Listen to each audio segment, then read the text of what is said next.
Welcome back to Dream Retro, where we drift back to simpler times and relive the moments that shaped us. Close your eyes for a moment and think back. Can you hear it?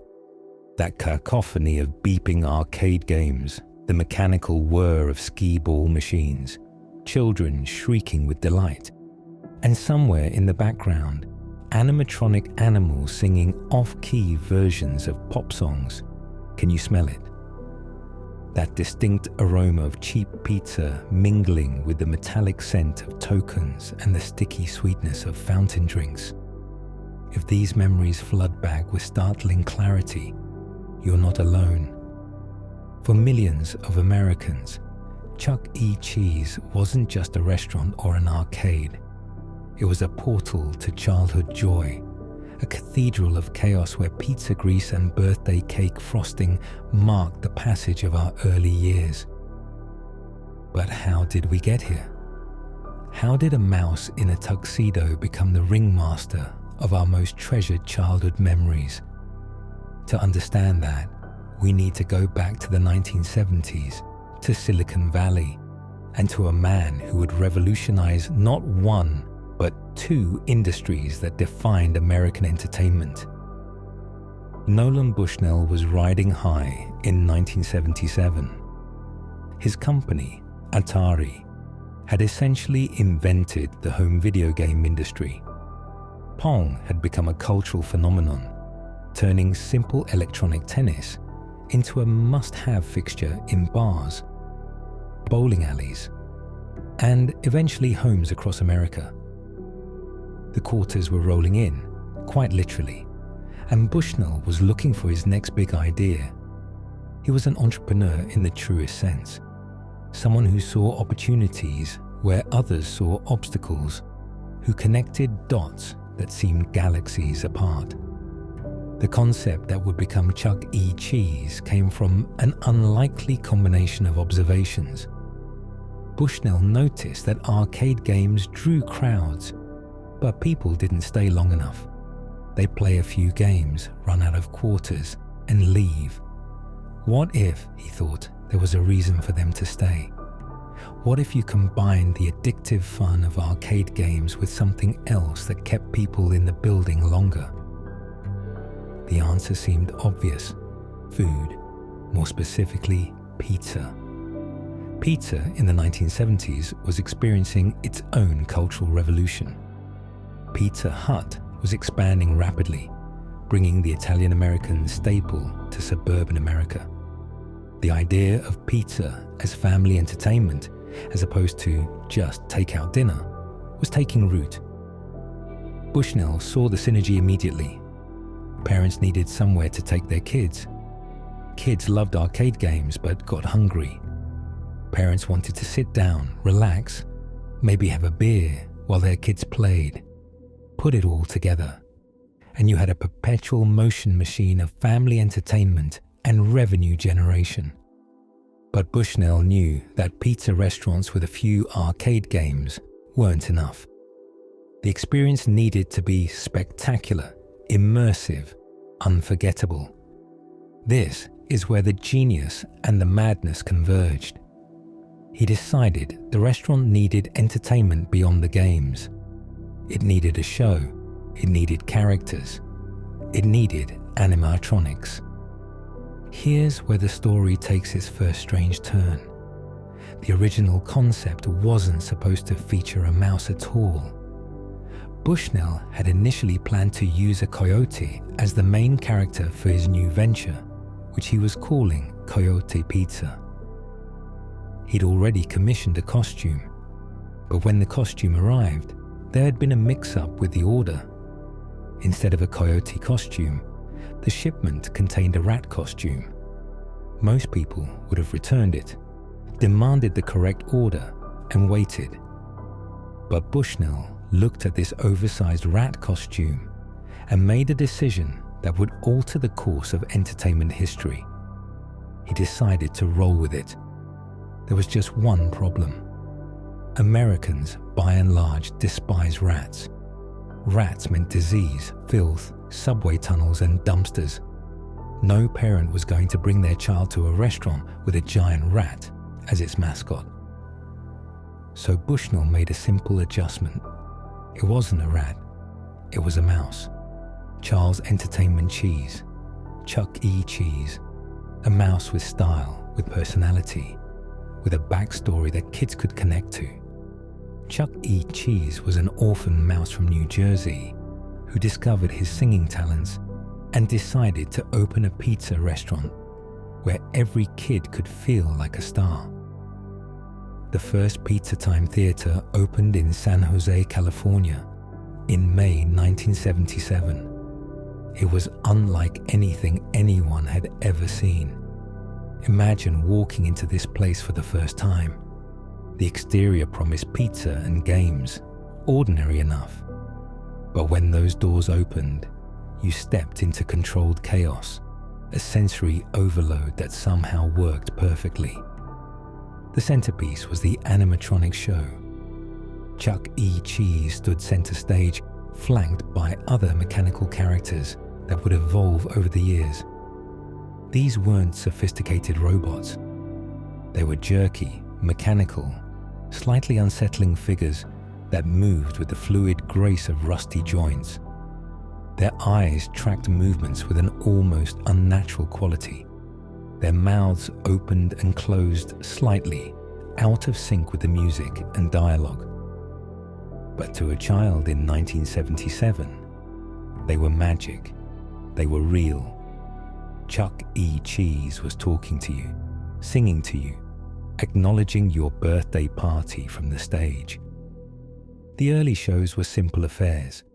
The animatronics would perform rock and roll songs, tell jokes, and interact with the audience in pre-programmed segments. The technology was cutting edge for its time, though it would look primitive by today's standards. These characters were controlled by a complex system of pneumatic valves, motors, and timing mechanisms, all synchronized to audio tracks. Creating just one show required months of programming and endless tweaking to get the movements to match the music. The restaurant portion was equally revolutionary. In an era when family dining meant either McDonald's or a sit-down restaurant with waiters, Chuck E. Cheese occupied a unique middle ground. You ordered at a counter, but the food was brought to your table. The pizza was, to be honest, mediocre by any objective culinary standard, but that wasn't the point.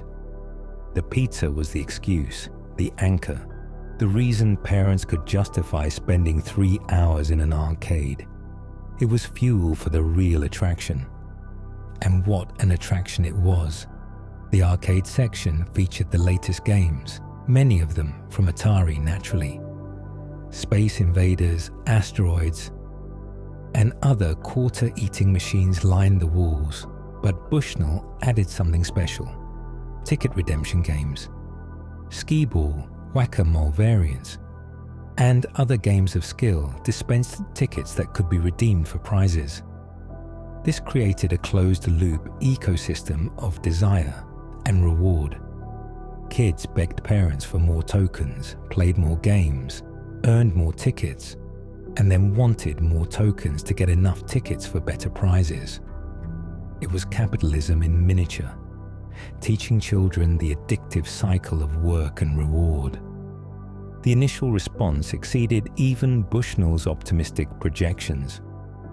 Parents loved having a place where they could sit, eat, and actually converse while their children were safely entertained within eyeshot. Kids loved everything about it. The pizza, the games, the prizes, the show, the sheer overwhelming stimulation of it all. Birthday parties at Chuck E. Cheese became the gold standard of childhood celebrations. If your party wasn't at Chuck E. Cheese, was it even a real party? By 1979, just 2 years after opening, Pizza Time Theater was expanding rapidly. Franchises began opening across California and then spreading eastward. Each new location followed the template: animatronic show stage, arcade games, prize counter, and pizza kitchen. But each also had its own character, its own quirks based on the building it occupied and the local team running it. The early 1980s saw explosive growth. New locations were opening at a pace that seemed unsustainable. Bushnell had tapped into something fundamental in American family culture.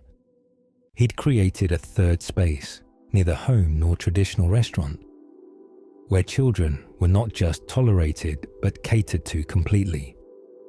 Parents weren't told to keep their kids quiet. Kids were expected to be loud, to run around, to be kids. The chaos was the point. The animatronic shows evolved during this period. Chuck E. Cheese was joined by additional characters forming a band. There was Helen Henny, the only female character, a vain chicken who loved the spotlight. Jasper T. Jowls, a country music-loving hound dog who played guitar. Mr. Munch, a purple monster with an insatiable appetite who played keyboards. And Pasquale, an Italian chef and drummer who represented the pizza-making side of the business.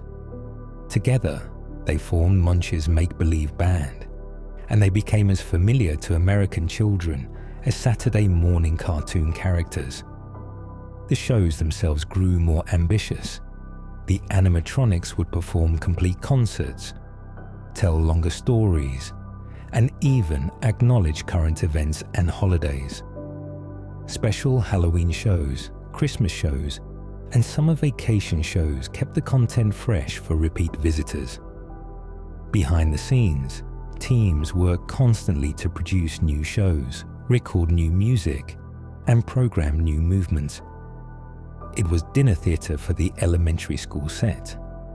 But even as Pizza Time Theatre expanded, competition emerged. In 1980, a former Pizza Time Theatre franchise partner named Robert Brock opened his own chain called ShowBiz Pizza Place. Brock had split with Bushnell over franchise terms and decided to create a direct competitor. ShowBiz Pizza featured its own animatronic band called the Rock-afire Explosion, created by inventor Aaron Fechter. These characters were, by many accounts, more sophisticated and expressive than Chuck E. Cheese's band. Billy Bob, the bear frontman of the Rock-afire Explosion, became Chuck E. Cheese's chief rival for the hearts and minds of American children. The competition between Pizza Time Theatre and ShowBiz Pizza was fierce. They often opened locations near each other, competing for the same demographics. To kids, the differences were significant. Some swore allegiance to Chuck E. Cheese and his band. Others preferred the Rock-afire Explosion. There were playground arguments about which was better, which had better pizza, which had better games. Looking back, it's amusing how seriously children took these corporate rivalries. But at the time, it mattered. It mattered because these places mattered. By 1984, Pizza Time Theatre operated over 350 locations. The company had gone public, and Bushnell's creation seemed unstoppable. But cracks were forming in the foundation. The rapid expansion had been expensive. Many franchise locations were underperforming. The video game industry was experiencing its own crisis, with the market oversaturated and consumer interest waning. Home video game consoles, while still primitive, were improving and beginning to offer competition to arcade games. The economic model that seemed unshakable just years earlier was suddenly vulnerable. In March 1984, Pizza Time Theatre filed for bankruptcy. The company that had revolutionized family entertainment, that had created an entirely new category of dining and amusement, was broke. The specifics were complex, involving over-leveraged expansion, franchise defaults, and shifting market conditions. But the simple truth was that the money going out exceeded the money coming in, and the investors lost confidence. This could have been the end of the story. Chuck E. Cheese could have become a footnote, a remember when trivia question about failed 1980s ventures. But something unexpected happened.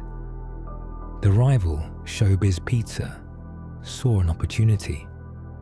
In 1985, ShowBiz Pizza purchased Pizza Time Theatre's assets in the bankruptcy court for approximately $42 million. The two chains, once bitter rivals, were now under the same corporate ownership. For several years, the chains continued to operate separately under the ShowBiz Pizza corporate umbrella. Pizza Time Theatre locations kept their Chuck E. Cheese branding. ShowBiz locations maintained the Rock-afire Explosion.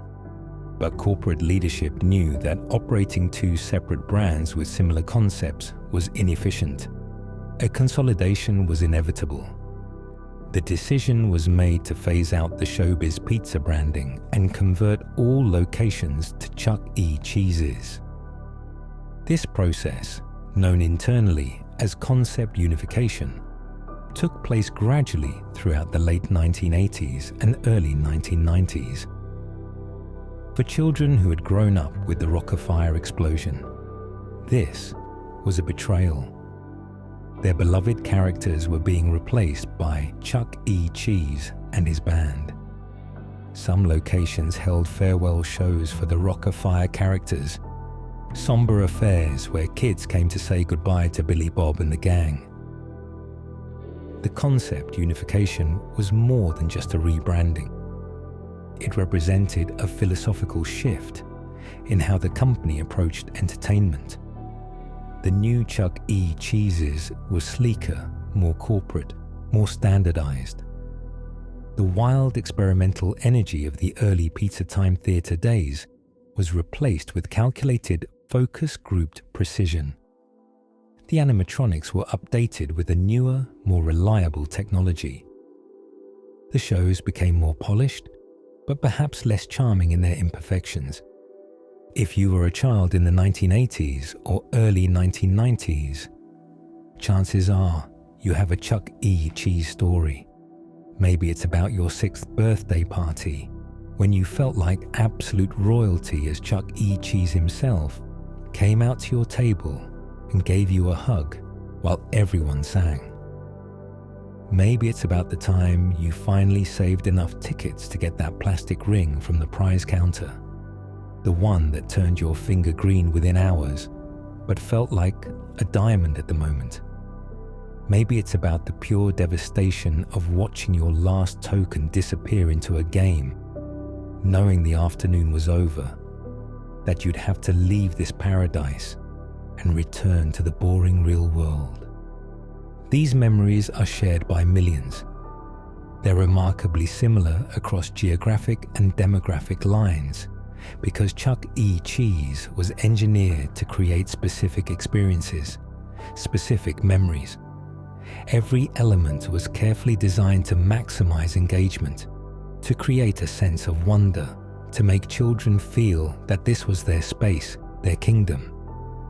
Let's walk through what it was actually like, what it felt like to be there. You're 7 years old. It's a Saturday afternoon in 1987. Your friend's birthday party invitation arrived in your school cubby on Monday, and you've been thinking about it all week. Chuck E. Cheese. The words alone sent shivers of excitement through your elementary school body. Your parents drive you there, and even the parking lot builds anticipation. You can see the building, see the distinctive red awning and the sign with Chuck E. Cheese's grinning face. Other kids are walking toward the entrance, clutching presents. You're holding your wrapped gift, wondering if your friend will like the action figure you picked out. But honestly, you're more focused on what's ahead. The doors open and the sound hits you first. It's a wall of noise, a symphony of chaos. beeping, ringing, dinging, music, laughter, shouting, all blending into an overwhelming auditory assault that somehow felt welcoming rather than intrusive. Your eyes adjust to the dim interior, lit primarily by the flashing lights of arcade games and the glow of neon decorations.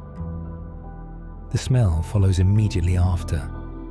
Pizza, that specific Chuck E. Cheese pizza smell that was like no other pizza you'd ever encountered, mixed with a slightly sour smell of spilled soda on carpet, the metallic scent of tokens and tickets, and underneath it all, a faint mechanical odor from the animatronics and game machines. You head toward the birthday party area, where a long table is set up with a paper tablecloth featuring Chuck E. Cheese and his band in various playful poses. The birthday kid sits at the head, wearing a special crown. Other kids are already there, and more arrive in waves. An employee, usually a teenager who seems impossibly cool and mature, wearing a Chuck E. Cheese shirt and visor, takes pizza orders and distributes tokens. But you're not thinking about pizza yet. The arcade calls. Your parents give you permission to play before eating and you're off. Tokens clutched in your fist, scanning the room for your favorite games. The arcade section was a labyrinth of possibilities. Newer video games stood against the walls, their screens displaying demo modes designed to seduce you with glimpses of adventure. Pac-Man, Donkey Kong, Galaga, Q-Bird, each one a universe unto itself. You could become a yellow circle eating dots and ghosts. You could be a carpenter saving a damsel from a barrel-throwing gorilla. You could be a spaceship pilot defending Earth from insectoid invaders. Every game offered transformation, the chance to be something more than a suburban kid at a pizza restaurant. But the ticket games, those were the real draw. Skee-Ball lanes lined one section, and nothing felt quite like the weight of those wooden balls in your hand. The satisfying clunk as you rolled them up the alley, the moment of anticipation as the ball arced toward the target holes.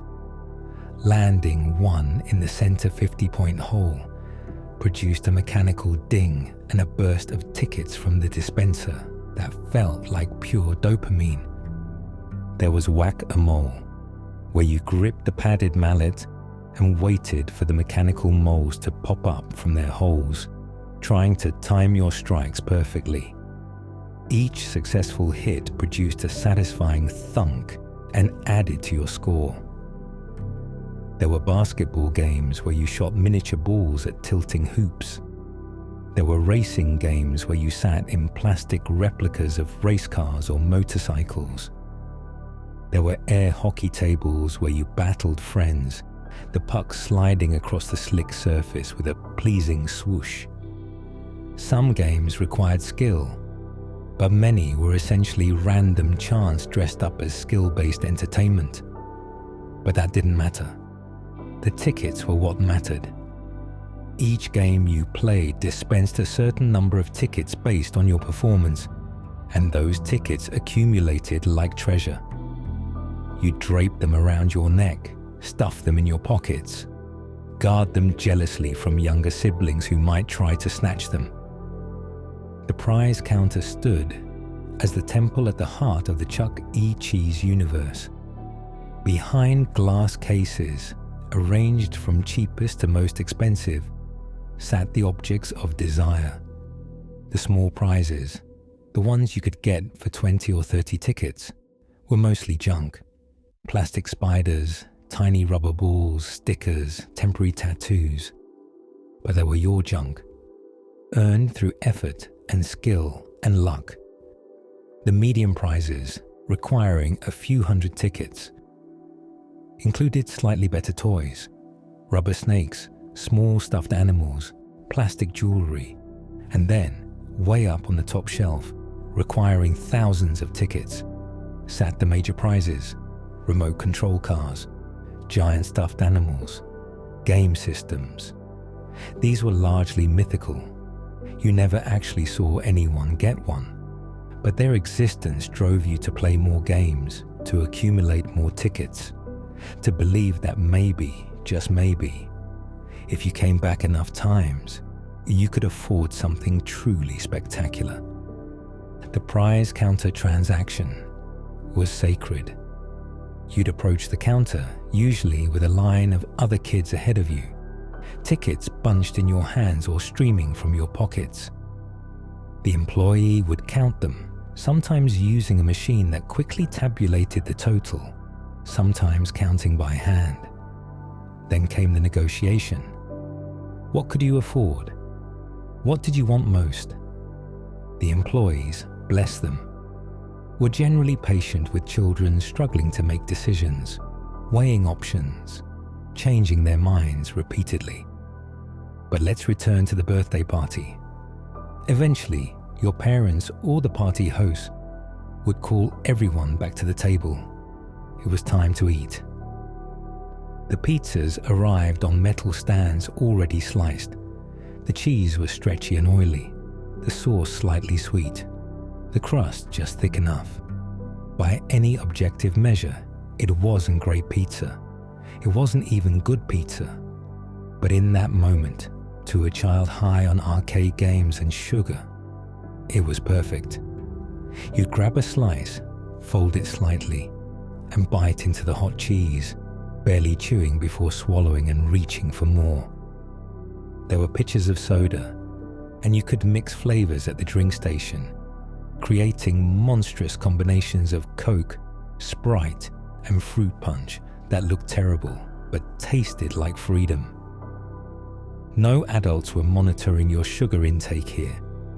This was a lawless realm. And then, the moment everyone waited for, the show. The lights in the main dining area would dim slightly. A voice would come over the speakers, announcing that Chuck E. Cheese and the band were about to perform. Everyone would turn toward the stage, conversations pausing, pizza slices held mid-air. The animatronics would jerk to life with mechanical whirs and clicks. Chuck E. Cheese's eyes would light up, his head would turn toward the audience, and his mouth would begin to move. The audio would start, sometimes slightly out of sync with the movements, creating an uncanny valley effect that somehow enhanced rather than diminished the experience. The show itself varied, but they generally followed a format. Chuck E. and the band would perform songs, usually current pop hits, reprogrammed for children's entertainment, interspersed with comedy sketches and birthday announcements. When it was your friend's birthday, the lights would come up slightly on your table, and Chuck E. would mention your friend by name. He'd lead everyone in singing Happy Birthday, and your friend would glow with the attention, feeling genuinely special because a mouse robot knew their name.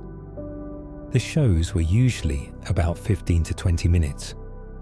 The animatronics would go through their routines, tell their jokes, perform their songs, and then power down with a farewell message, promising to return soon. The lights would come back up and chaos would resume. But for those 15 or 20 minutes, everyone was united in watching, in believing in the magic, in suspending disbelief to accept that these mechanical creatures were real, were alive, were performing just for you. After the show, it was back to the games. If you were at a birthday party, you typically got a set amount of tokens. Running out meant either begging your parents for more or carefully choosing which games to play with your remaining tokens. This required strategy and sacrifice. Did you want to play the new racing game everyone was talking about, which cost 3 tokens? Or did you want to play 3 rounds of Skee-Ball, maximizing your ticket output? Some kids were hustlers. They'd watch for other kids who got distracted and left games with the remaining credits. They'd check coin returns for forgotten quarters. They'd hang around their ticket dispensers, hoping someone would abandon tickets. It was Lord of the Flies with tokens and tickets. Eventually, inevitably, the party would wind down. The cake would be brought out. Usually an ice cream cake from the freezer, not homemade. Happy Birthday would be sung again. Candles would be blown out, and cake would be distributed on flimsy paper plates. The birthday kid would open presents while everyone else finished their cake and drained the last of their soda. Then the goodbyes. You'd collect any remaining tickets, cash them in for prizes if you hadn't already, and head toward the exit. Your parents would be waiting, probably tired from the noise and chaos, ready to leave. You'd clutch your small prize, maybe a plastic ring or a rubber ball, something that would be lost or broken within days, but felt precious now. Walking out of Chuck E. Cheese was always a transition. The door would close behind you, muting the noise to almost nothing. The parking lot was bright, the late afternoon sun harsh after the dim interior. You climb into the car, slightly sticky from pizza grease and soda, probably with a mild headache from the overstimulation, but happy, deeply, purely happy. The ride home was usually quiet. You'd examine your prize, replay your favorite game moments in your mind, think about which games you'd play next time. Because there would be a next time. There was always going to be a next time. Chuck E. Cheese was a constant, an institution, a place that would always be there whenever you needed it. That was the promise, the implicit contract between Chuck E. Cheese and childhood. This would always be here. These memories would always be possible. Nothing would ever change.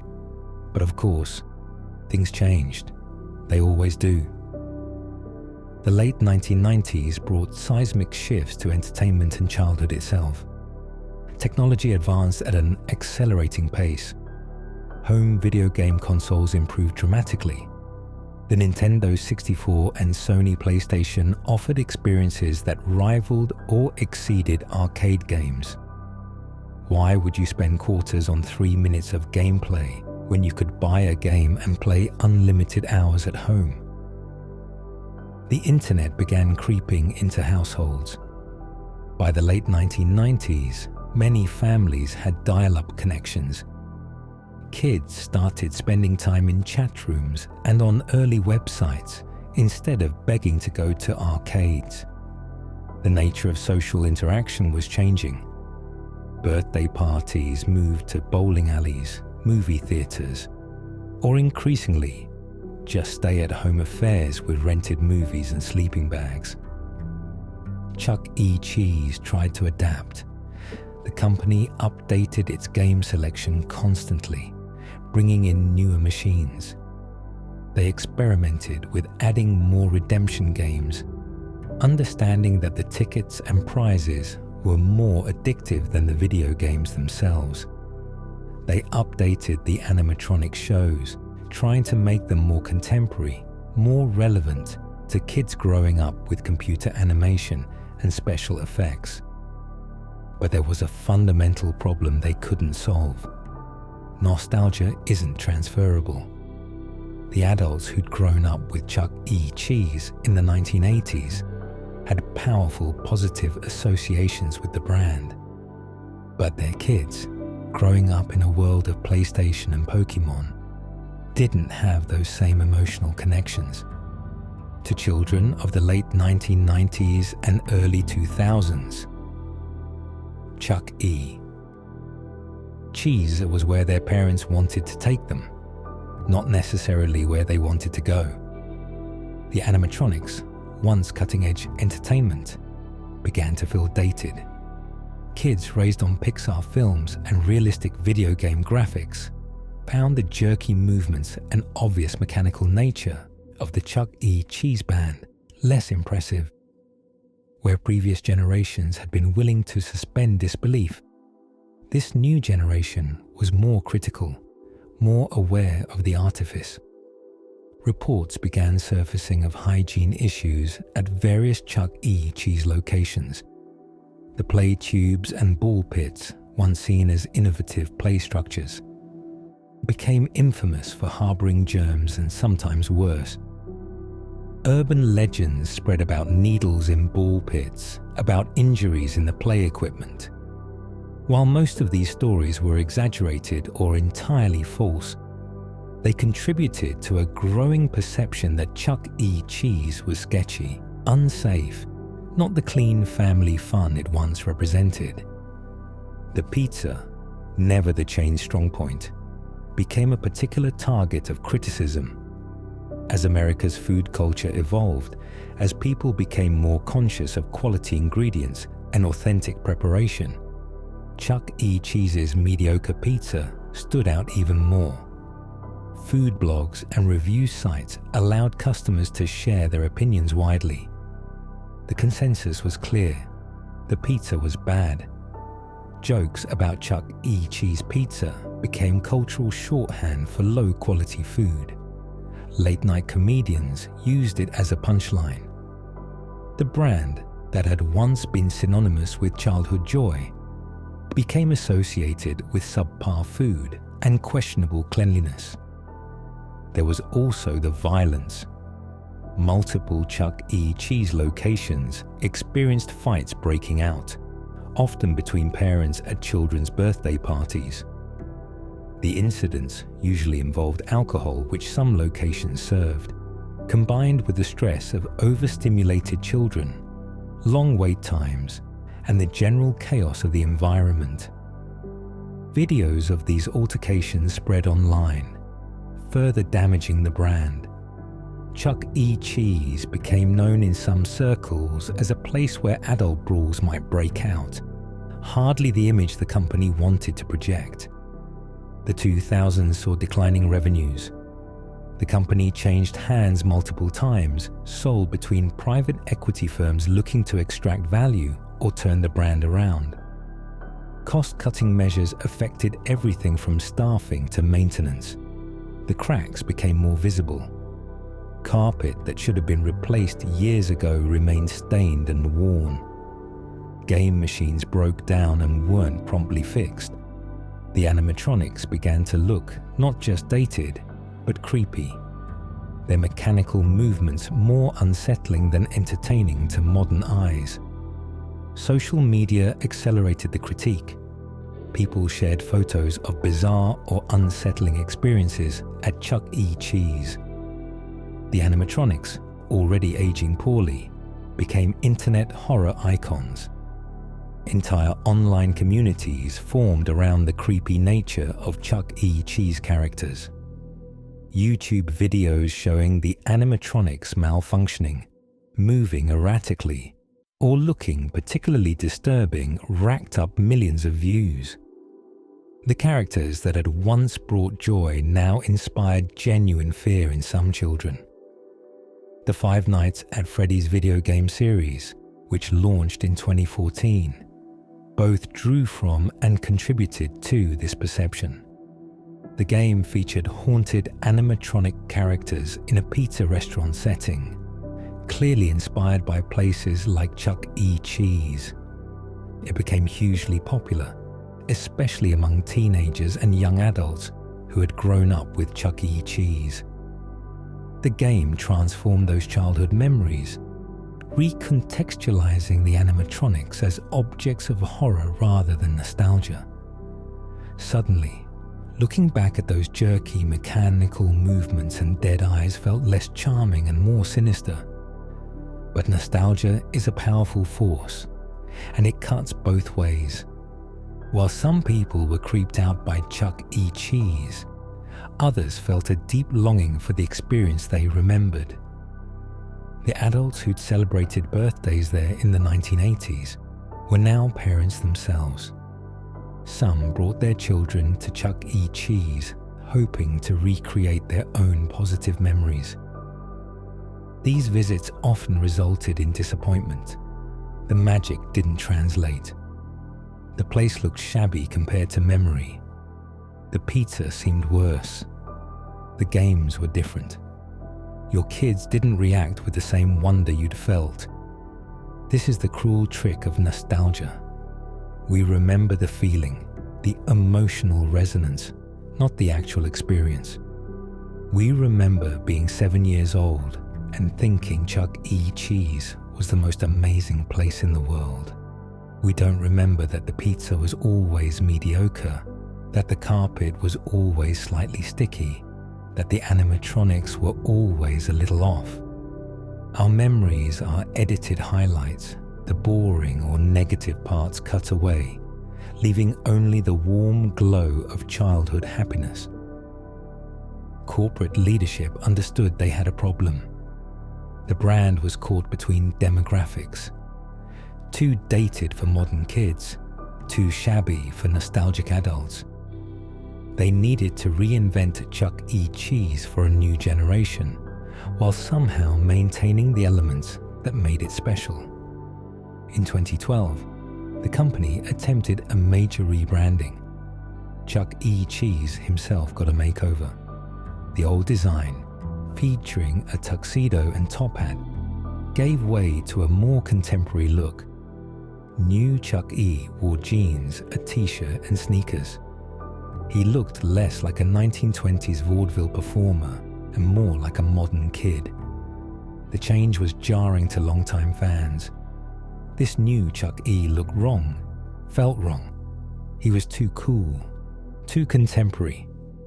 He'd lost his distinctive character in an attempt to appeal to current trends. The restaurants themselves received updates. Some locations were completely remodeled with a more modern aesthetic. Darker colors, sleeker designs, fewer of the neon decorations that had defined earlier eras.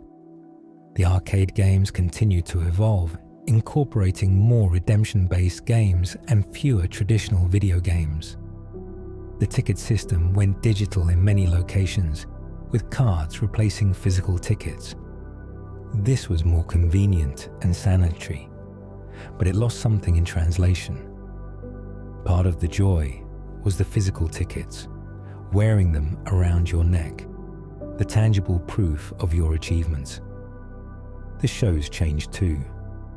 Some locations experimented with replacing the animatronic shows entirely with a live costume character who would walk around, interact with children, and perform on a regular stage. Other locations kept the animatronics but updated them with newer technology. A few locations tried something different entirely, installing large video screens where animated versions of the characters would appear, eliminating the animatronics altogether. Each change alienated some portion of the existing customer base while failing to fully capture a new audience. The people who loved Chuck E. Cheese for its retro charm hated the modernization. The modern kids the changes were meant to attract didn't care about the Chuck E. Cheese, regardless of how contemporary it looked. The brand was stuck, unable to move forward or backward successfully. The business model itself was being undermined by broader cultural shifts. The rise of pay-to-play game systems meant the traditional arcade model generated less revenue. Kids who did come to Chuck E. Cheese often preferred the redemption games, viewing the entire experience through the lens of ticket accumulation rather than gameplay enjoyment. The restaurant became secondary to the arcade, but the arcade was becoming less relevant. Competition intensified from unexpected sources. Trampoline parks, indoor adventure courses, escape rooms, and other entertainment concepts proliferated. These offered novel experiences that Chuck E. Cheese, trapped by its established identity, couldn't easily replicate. Parents had more options than ever for children's entertainment and birthday parties. Chuck E. Cheese was one choice among many, no longer the default option. Financial troubles persisted. In 2020, amid the COVID-19 pandemic, the company filed for bankruptcy. The pandemic had forced temporary closures of all locations. Even after reopening, business remained slow. Parents were understandably hesitant to bring children to indoor entertainment venues. The business model, already struggling, faced an existential threat. The bankruptcy wasn't necessarily a death sentence. Many companies use bankruptcy to restructure debt and emerge stronger. But it symbolized how far Chuck E. Cheese had fallen. The company that had once been a juggernaut of family entertainment, the default destination for childhood celebrations, was now fighting for survival. Stand outside a Chuck E. Cheese today, and you might not immediately recognize it. Many locations have been rebranded with updated signage. The distinctive red awning might be gone, replaced with something more contemporary. The building might look like any other chain restaurant in the strip mall. Walk inside, and the changes are even more apparent. The animatronics are largely gone. Most locations have removed them entirely, replacing them with dance floors, where costume performers appear at scheduled times. The few remaining animatronic shows are maintained more as novelty attractions than centerpieces. The stages sit dark most of the time, the characters frozen in their last positions, waiting for their next scheduled performance. The game selection has shifted dramatically toward redemption games. Walk through a modern Chuck E. Cheese, and you'll see rows of ticket dispensing games, each one essentially a dressed-up slot machine designed to maximize ticket output while minimizing actual gameplay satisfaction. The classic video games are mostly gone, replaced by touchscreen versions or eliminated entirely. The physical experience of gripping a joystick, slamming buttons, feeling the mechanical feedback, has been largely replaced by tapping glass screens. The carpet, that infamous carpet with its colorful pattern designed to hide stains, remains in many locations, but it looks tired, worn thin in high-traffic areas.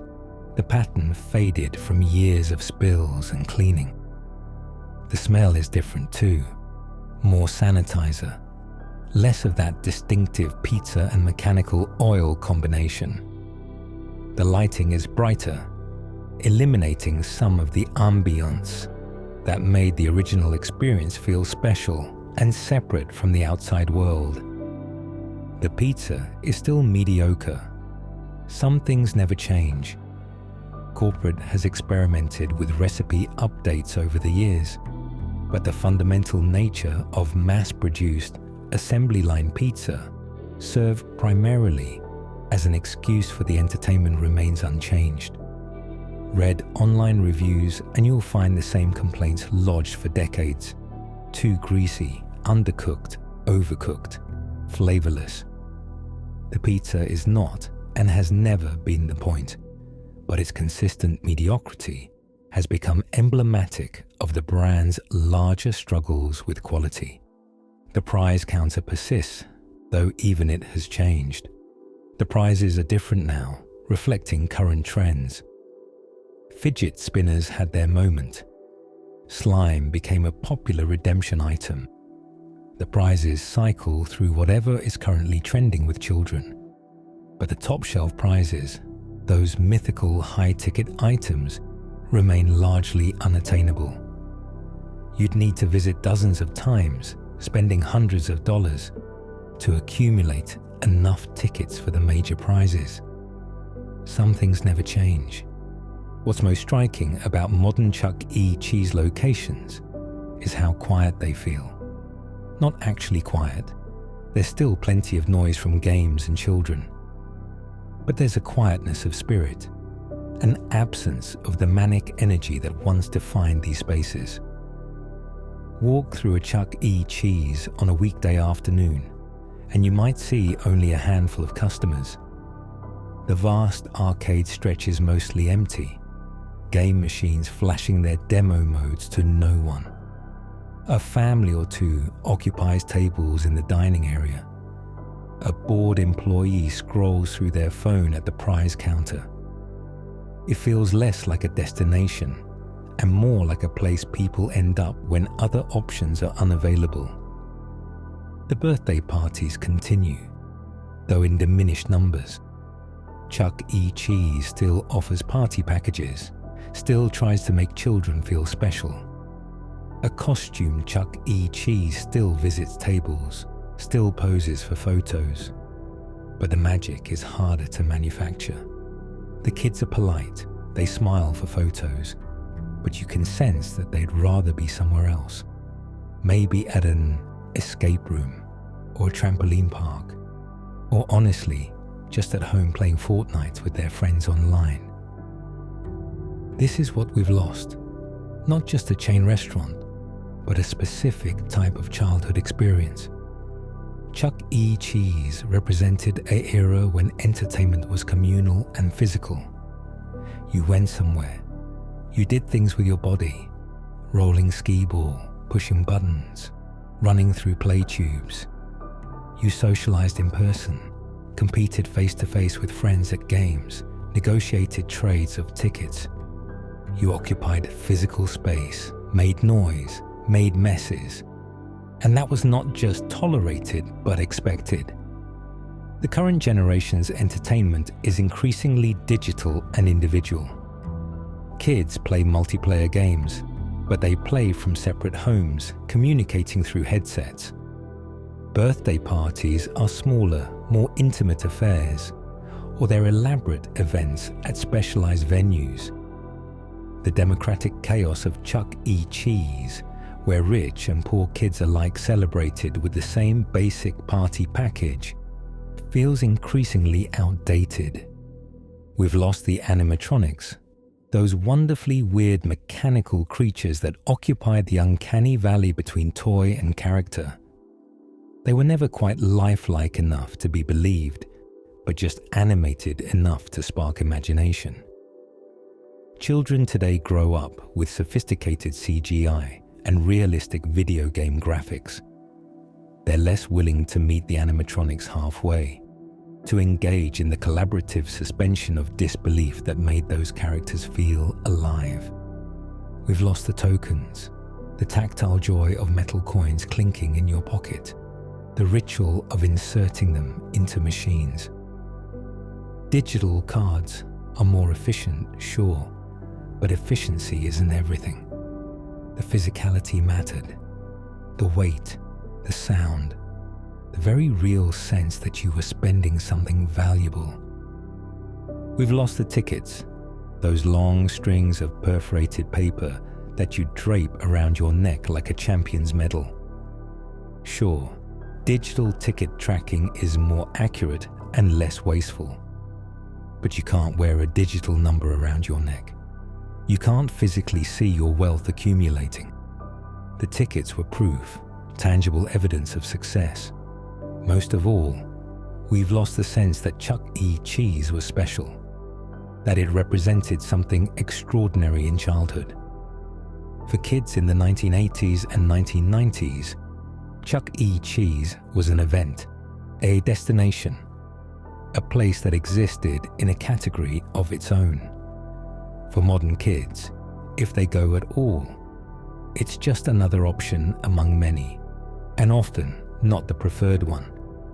But here's the thing about what remains: the memories. For millions of Americans, Chuck E. Cheese occupies a specific neural pathway associated with childhood joy. Mention the name to anyone who grew up in the 1980s or 1990s, and watch their face change. A smile appears, and eyes soften with nostalgia. They'll start telling you their Chuck E. Cheese story, the one they've probably told dozens of times, but never gets old in the retelling. The memories remain because they're not really about pizza or arcade games or animatronic shows. They're about being a child, about experiencing pure, uncomplicated joy, about birthday parties and friends and feeling special. Chuck E. Cheese was the setting for these feelings, the backdrop for these experiences. The specific details matter less than the emotional resonance. Walk into any Chuck E. Cheese today, and you'll likely see a multi-generational family. Grandparents who took their kids to Pizza Time Theatre in the 1980s, now bringing their grandchildren. Parents who celebrated birthdays there in the 1990s, hoping to share something of that experience with their own children. The kids themselves may be enjoying it or maybe just tolerating it, not yet understanding that someday they'll look back on this afternoon with their own nostalgia. The employees remain too, mostly teenagers and young adults working what's probably not their dream job.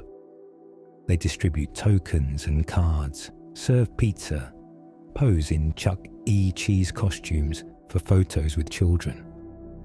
They clean up spills and fix jam games and manage the chaos as best they can. They're probably not thinking about legacy or nostalgia or the historical significance of where they work. They're just trying to get through their shift. But they're part of the story too, part of the machine that creates childhood memories. The sound remains, that distinctive Chuck E. Cheese soundscape.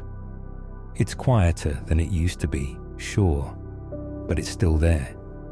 The beeping of games, the mechanical sound of ticket dispensers, children's laughter, the muffled thump of music from speakers. Stand in the middle of a Chuck E. Cheese and close your eyes, and you could be in 1987 or 2007 or today. The sounds haven't changed that much. They're universal, timeless, the soundtrack of childhood entertainment. The smell remains too, though it's evolved. Less machine oil, more sanitizer, but still that underlying pizza grease smell that's unique to Chuck E. Cheese. It's not a good smell, exactly, but it's a familiar one. It triggers memory in a way that vision alone cannot.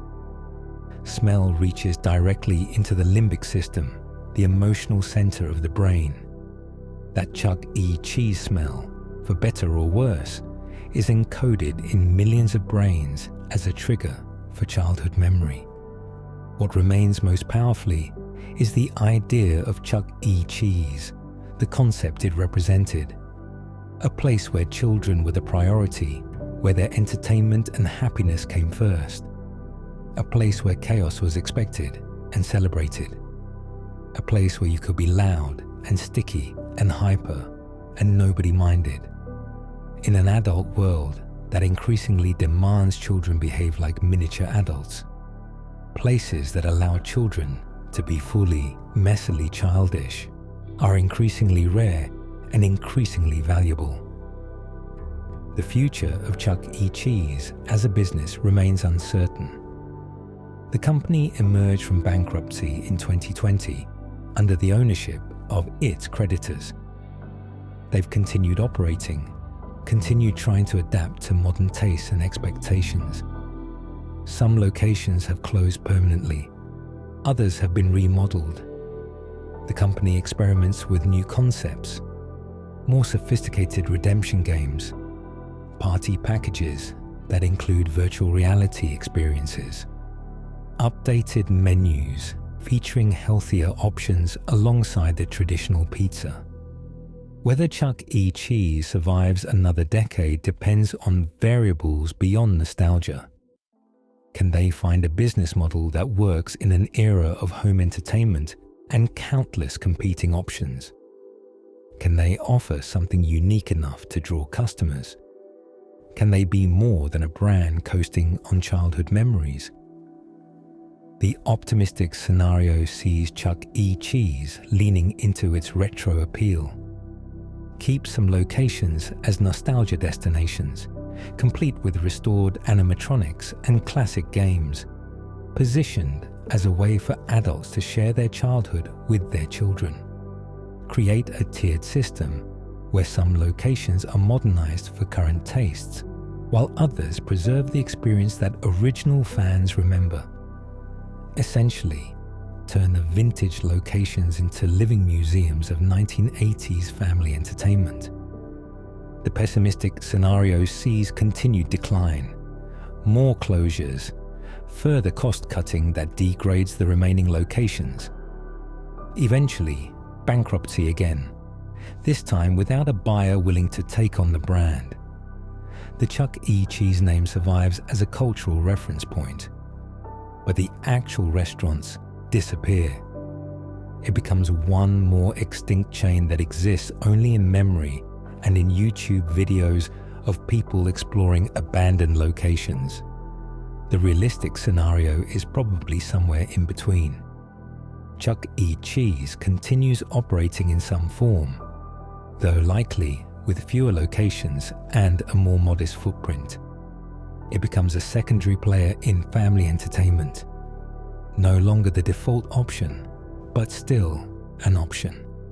Some locations close, others adapt and survive. The brand persists not because it's thriving, but because it's too embedded in American culture to completely disappear.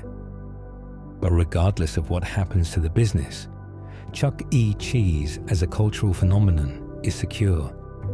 It's transcended its physical form to become a shorthand for childhood itself, for a specific era of American life. References to Chuck E. Cheese appear in TV shows, movies, songs, and social media. It's become a cultural touchstone, a shared reference point for multiple generations. The internet has ensured that Chuck E. Cheese lives on in digital form. YouTube contains thousands of videos, old commercials, footage of animatronic shows, tours of abandoned locations, people's recorded memories of birthday parties. TikTok features videos of people visiting Chuck E. Cheese as adults, either for genuine nostalgia or ironic commentary.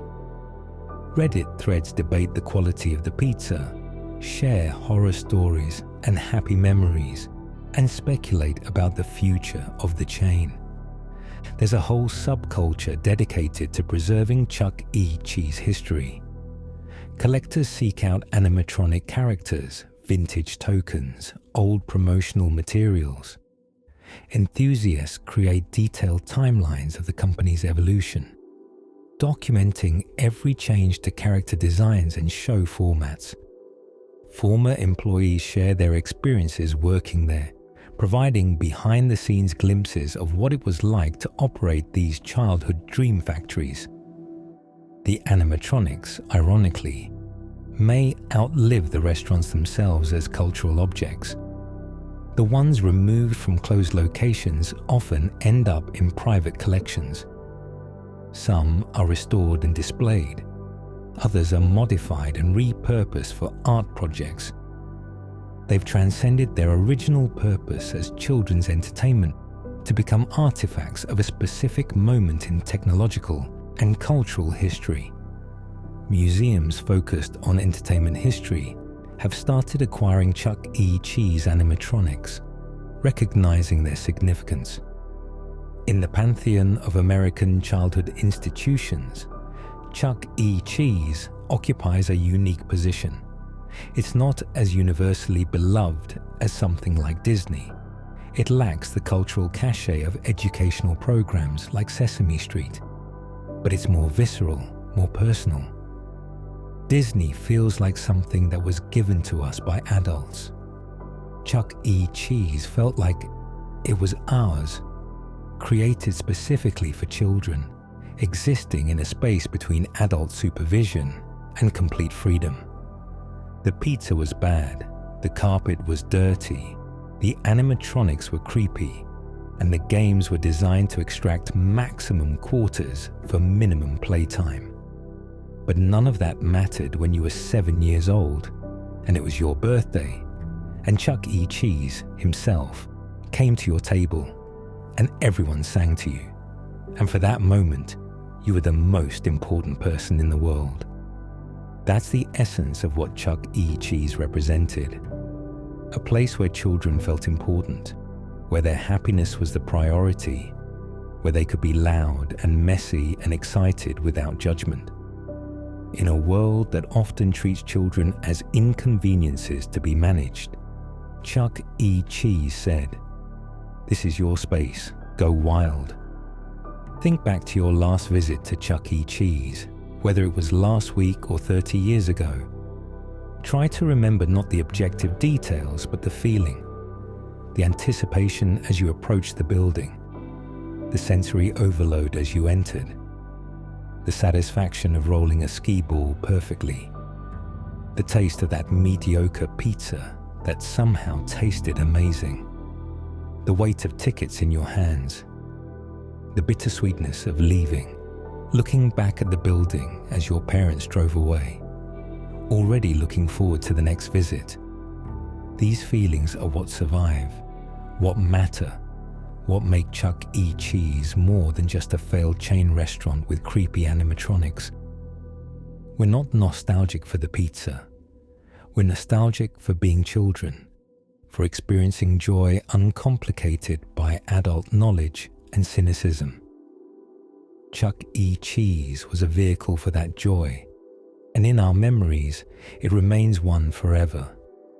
The tragedy of nostalgia is that you can never truly return. You can visit Chuck E. Cheese today. You can eat the pizza, play the games, watch the show, if one still exists at your location. But you can't be 7 years old again. You can't experience it with fresh eyes and an unspoiled sense of wonder. You carry your adult knowledge, your awareness of corporate manipulation, your sophisticated entertainment palette, your concern about nutrition and cleanliness. The magic doesn't work the same way. But maybe that's okay.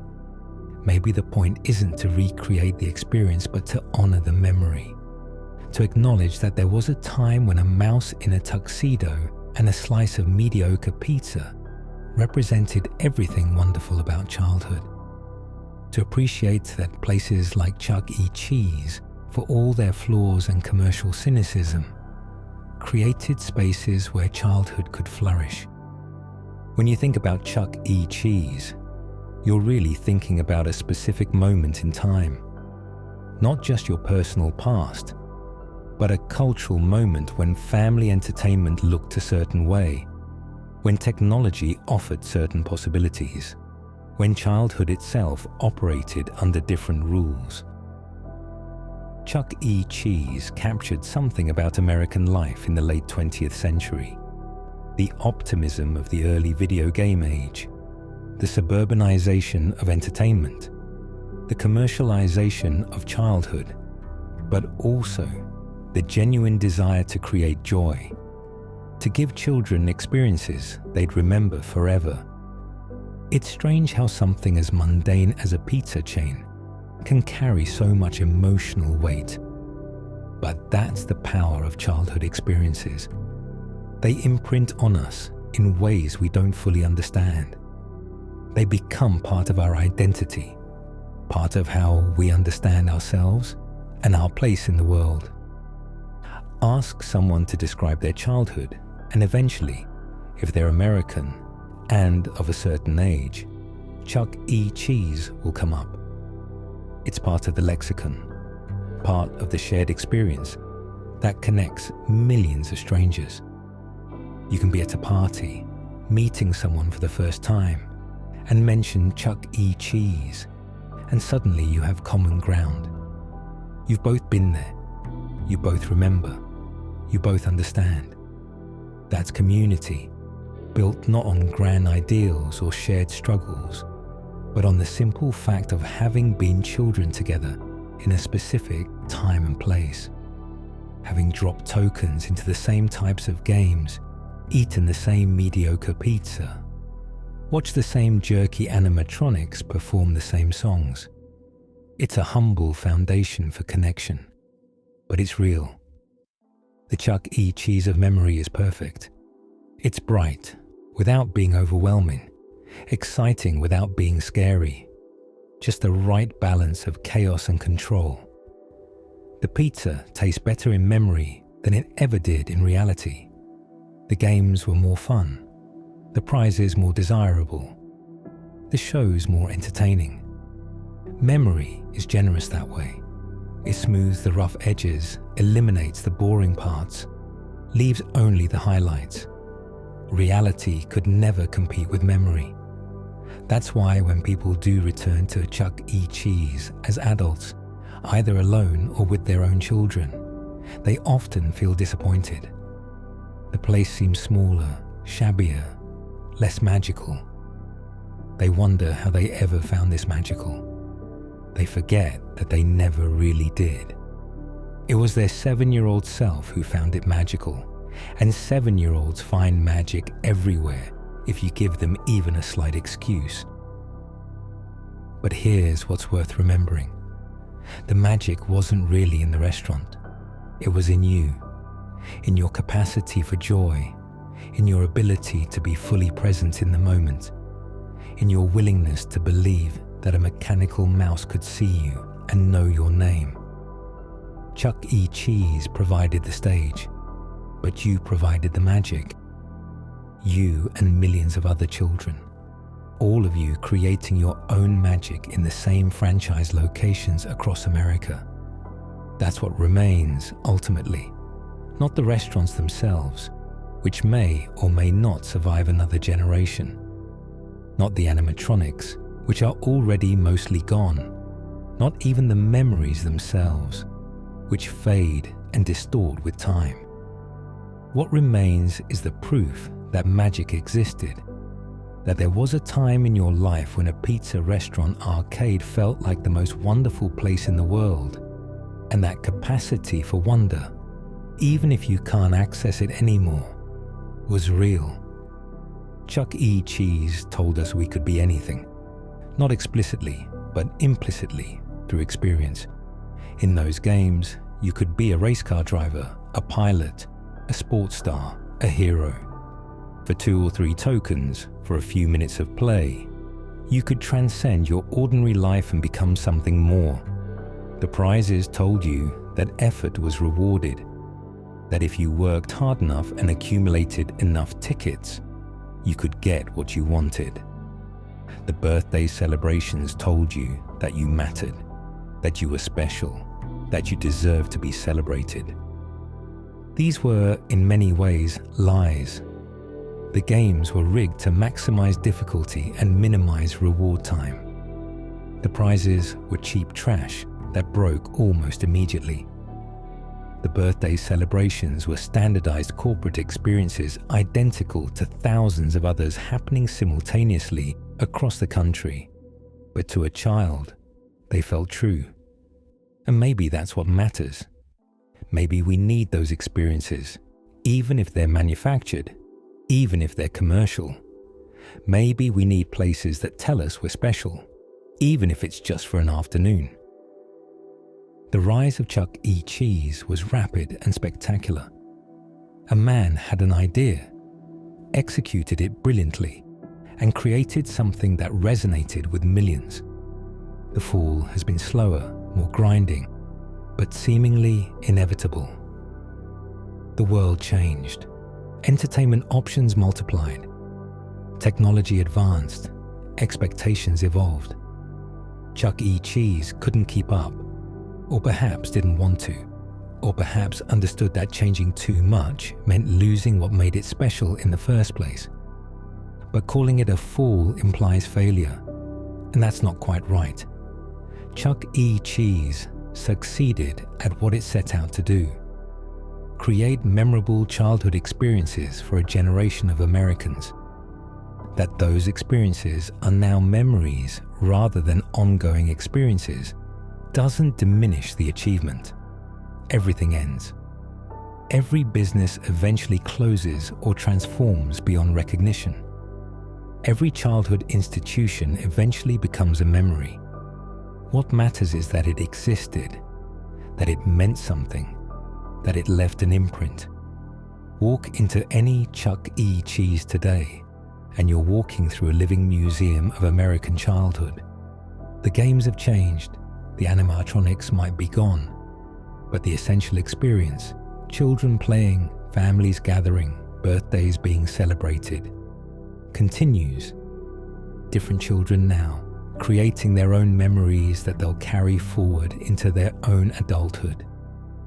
Maybe they'll remember it fondly, maybe not. Maybe Chuck E. Cheese will mean as much to them as it meant to previous generations.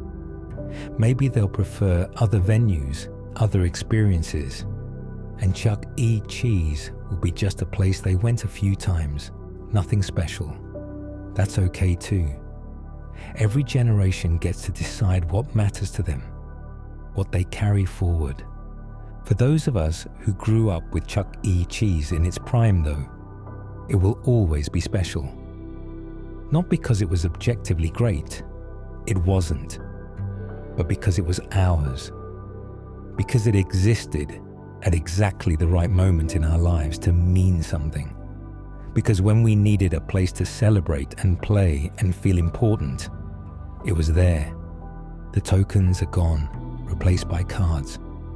The tickets are digital now, tracked by computer rather than held in hand. The animatronics sit dark and silent in storage facilities or private collections. The pizza is still mediocre, but the memories persist, golden and warm, slightly faded perhaps, but still vivid enough to bring a smile. That's the true legacy of Chuck E. Cheese. Millions of people carrying around small pieces of joy from their childhood, memories of birthday parties and arcade games and mediocre pizza that tasted perfect at the time. A mouse in a tuxedo, singing off-key from a mechanical stage, promising every child who walked through the door that this was their place, their time, their chance to be special. For a few hours in a strip mall restaurant, surrounded by flashing lights and beeping games and the smell of pizza, we believed it. We were special. We were important. We were having the best time of our lives. And you know what? For those few hours, it was true. That's what Chuck E. Cheese gave us. Not great pizza, not sophisticated entertainment, not cutting-edge technology, just the experience of feeling, for a moment, like childhood was everything it should be. Joyful, exciting, full of possibility. A place where you could be loud and messy and wild and completely, perfectly yourself. And maybe, in the end, that's enough. Maybe that's more than enough. Maybe that's exactly what we needed, exactly when we needed it. And the fact that it couldn't last forever doesn't diminish the gift of having had it at all. So here's to Chuck E. Cheese, to the rise, to the fall, to everything in between, to the mouse in the tuxedo who welcomed us in and made us feel special, to the mediocre pizza we thought was delicious, to the tickets we collected like treasure, to the games we played and the prizes we won, to the birthday parties we celebrated and the memories we made, to the proof that magic existed, even if only for an afternoon, even if only in a chain restaurant, even if only in the mind of a child who didn't yet know that magic wasn't supposed to be real.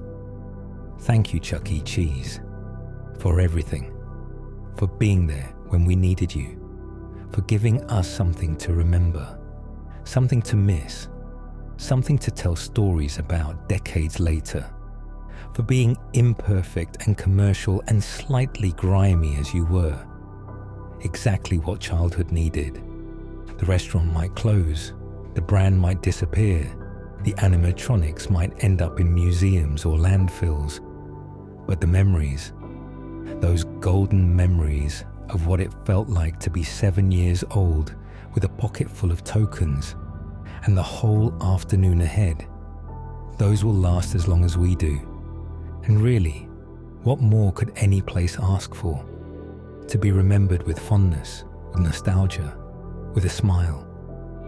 To have been part of someone's childhood, part of their story, part of what made them who they are. That's legacy, that's meaning, that's success.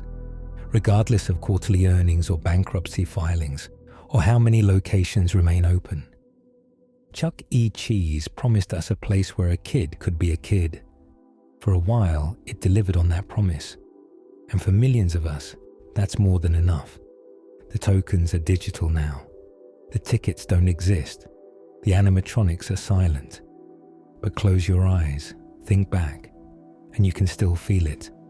The weight of tokens in your pocket, the tickets around your neck, the mechanical whir as Chuck E. Cheese's eyes light up and his mouth begins to move, the taste of that pizza, the sound of Skee-Ball rolling up the alley, the pure, uncomplicated joy of being exactly where you wanted to be, doing exactly what you wanted to do. That feeling, that moment, that magic, it was real. It happened. And nothing, not even the passage of time, not even the decline of the restaurant itself, can take that away. Welcome to Chuck E. Cheese, where a kid can be a kid, where you were a kid, where in your memories you'll always be a kid, clutching tokens, chasing tickets, believing in magic, feeling special. Thank you for the memories.